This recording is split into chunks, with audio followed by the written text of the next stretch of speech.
उधर पंजाब में चुनाव जीतने के लिए आम आदमी पार्टी मुफ्त बिजली और इलाज के वायदे कर रही है, तो यूपी में पॉलिटिकल पहुंच बनाने के लिए ओवैसी मानो कंट्रोवर्सीज का सहारा ले रहे हैं। ओवैसी के पिटारे से निकला लेटेस्ट विवाद है जबरन धर्मांतरण के आरोपी इफ्तिखारुद्दीन की हिमायत। पहले एक डॉन को चुनावी मैदान में उतारना और अब जबरन धर्म परिवर्तन जैसे आरोपों से घिरे शख्स को सही करार देना। सवाल उठ रहे हैं, क्या मुस्लिमों के नुमाइंदे बनने की कवायद में ओवैसी हर हद पार कर जाएंगे? को बताते अपना धर्म करो परिवर्तन, बस 2-4 आदमी खड़े हैं, वो सब कह रहे अपना धर्म बदलो, मुस्लिम बनो।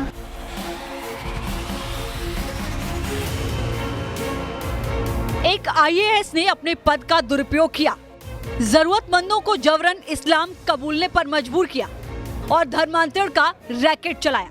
इन संगीन आरोपों से घिरा आईएएस इफ्तिखारुद्दीन।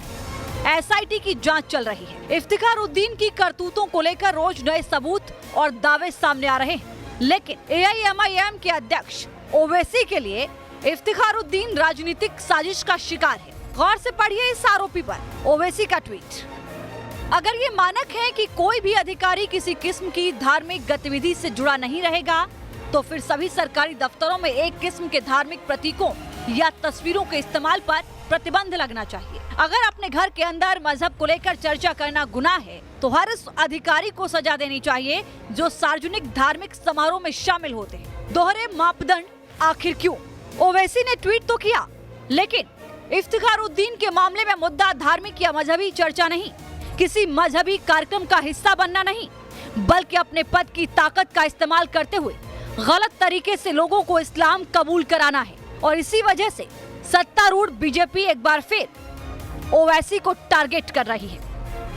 असदुद्दीन ओवैसी की कुल पहचान केवल मजहबी आधार पर नफरती विचार रखने की है और उन्हीं विचारों के आधार पर वो मीडिया में सुर्खियां पाते रहते हैं। इसलिए वो हर व्यक्ति का मजहब क्या है ये सबसे पहले तलाशने का काम करते हैं। लेकिन भारतीय जनता पार्टी की उत्तर प्रदेश की सरकार ने किसी भी व्यक्ति ने क्या उसके काम किए हैं उसके आधार पर आकलन करती है। अगर किसी अपराधी ने अपराध किया है तो हमने जाति या मजहब नहीं देखा है, उसके अपराध की प्रकृति को देखा। हिंदू आईएएस अधिकारी होंगे जो इस तरह के जो धार्मिक उनके मामलात होंगे उनमें हिस्सा लेते होंगे, धार्मिक आयोजनों में हिस्सा लेते होंगे, उन पर तो कभी किसी तरह का कोई वीडियो नहीं बना।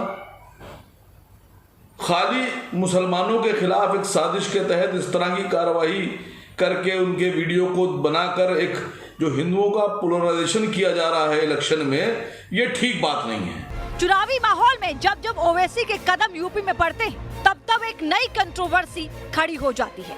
Team news nation. यूपी में जहां जहां ओवैसी के कदम पड़े वहां वहां कंट्रोवर्सी का बम भी फटा। ऐसा क्यों कहा जा रहा है, समझना है तो हालिया चुनावी माहौल में ओवैसी के बयानों पर गौर कर लीजिए। आपको एक एक करके एक ग्राफिक्स के जरिए बताते हैं उनके विवादित बयान। कानपुर में ओवैसी ने मुस्लिम वोट बैंक को बैंड बाजा बारात कहा था। ओवैसी का कहना था कि यूपी में मुस्लिम वोट बड़ा है लेकिन नुमाइंदगी काफी कम। ओवैसी ने एक और बयान में कहा कि यूपी में एक नहीं 100 ओवैसी चाहिए। यूपी में मुस्लिम 19% है, लेकिन यूपी के जेलों में बंद कैदियों में 27% मुसलमान हैं। मॉब लिंचिंग जैसी वारदातों को भी ओवैसी ने समुदाय विशेष से जोड़ते हुए कहा कि मॉब लिंचिंग वालों को पॉलिटिकल पावर की सरपरस्ती हासिल है। तो ये ओवैसी के हाल फिलहाल के विवादित बयान।